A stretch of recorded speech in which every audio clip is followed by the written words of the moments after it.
2025-26 में दुनिया ने नेटफ्लिक्स से ज़्यादा ऑपरेशंस रिलीज़ कर दिए हैं। सिंदूर, हॉकाई, एपिक फ्यूरी, नाम भी ऐसे है कि मार्वल समझ है। आइए जानते हैं इनके बारे में। इंडिया से शुरुआत करते हैं। सबसे पहले ऑपरेशन सिंदूर। लास्ट ईयर पहलगाम में हुए टेरर अटैक के रिस्पांस में पाकिस्तान के टेरर कैंप्स पर इंडिया का जवाब। उसके बाद ऑपरेशन सिंदूर, ईरान में फंसे इंडियन स्टूडेंट्स को घर वापस लाना ड्यूरिंग ईरान इजराइल कॉन्फ्लिक्ट। इसी से रिलेटेड एक और देखिए, operation Swadesh. It was to ensure safe return of Indian nationals stranded in anti government protest in Iran. Difference याद रखिएगा, स्वदेश एंटी गवर्नमेंट प्रोटेस्ट के दौरान लॉन्च हुआ था और सिंधु ईरान इजराइल के कॉन्फ्लिक्ट के दौरान। आगे बढ़ते हैं, ऑपरेशन ऊर्जा सुरक्षा। ये इंडियन नेवी द्वारा लॉन्च किया हुआ स्ट्रेट ऑफ हॉर्मुज में ऑपरेशन था। इसका एम था इंडिया की एनर्जी सप्लाई डिसरप्शंस को प्रिवेंट करना। इसके बाद देखते हैं ऑपरेशन सागर बंधु। ये एक रेस्क्यू और रिलीफ ऑपरेशन था श्रीलंका में उन लोगों के लिए जो साइक्लोन दितवा से अफेक्टेड थे।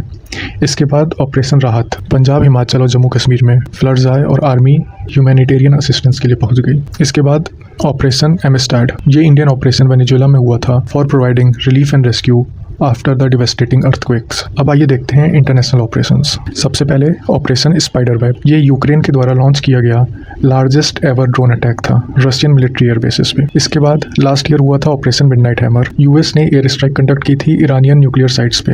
ये 3 साइट्स आप नाम याद रखिएगा, फोर्डो, नानताज और इशाफहान। यूएस के साथ साथ इसराइल ने भी ईरान के न्यूक्लियर साइट्स पे अटैक किया था। उस ऑपरेशन का नाम था ऑपरेशन राइजिंग लायन। इसके रिस्पॉन्स में ईरान ने जो ऑपरेशन लॉन्च किया था उसका नाम था ऑपरेशन ट्रू प्रोमिस। उसके बाद देखिए ऑपरेशन हॉकाई। ये यूएस की मिलिट्री एयर स्ट्राइक थी on ISIS strong holds in Syria. फिर उसके बाद देखिए ऑपरेशन एब्सोल्यूट रिजॉल्व। इसमें यूएस की डेल्टा फोर्स को मिशन दिया गया टू अरेस्ट निकोलस माडुरो। ये वेनेजुएला के प्रेसिडेंट हैं विथ डिक्टेटोरियल टेंडेंसीज और इनको अरेस्ट करके न्यूयॉर्क लेते आए। उसके बाद इस साल जिस ऑपरेशन की वजह से मिडिल ईस्ट में कॉन्फ्लिक्ट स्टार्ट हुआ उसका नाम था ऑपरेशन एपिक फ्यूरी। इसमें यूएस ने ईरान के न्यूक्लियर और मिलिट्री इंफ्रास्ट्रक्चर पर अटैक किया। अगर आपको एक ब्रॉड अंडरस्टैंडिंग रखनी है तो एक मेमोरी ट्रिक याद रखिए। अगर कोई रेस्क्यू, इवैक्यूएशन या सिक्योरिटी रिलेटेड ऑपरेशन है तो वो मोस्ट प्रोबेबली इंडिया का होगा। अगर मिसाइल्स, एयर स्ट्राइक्स या ड्रोन्स इन्वॉल्व हैं तो आप उसको इंटरनेशनल ऑपरेशन की कैटेगरी में मार्क करके आ सकते हैं एग्जाम में। अगर ऐसे ही करंट अफेयर्स जानने हैं तो